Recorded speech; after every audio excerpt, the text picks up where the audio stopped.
Très bien, donc là je vais vous parler de la division d'une maison de fonds de cours. Alors d'abord on va voir ce que c'est qu'une maison de fonds de cours.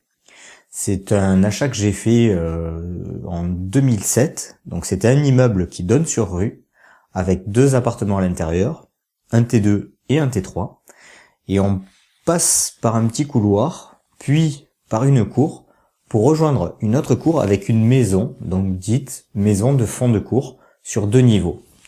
Donc cet achat je l'ai fait en 2007, il y avait déjà des locataires dans chaque appartement, et quelques années plus tard, un des locataires a souhaité partir.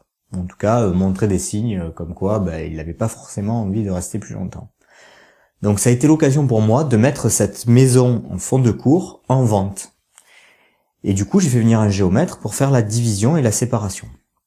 Et ce que je ne voulais pas forcément, c'est faire un règlement de copropriété.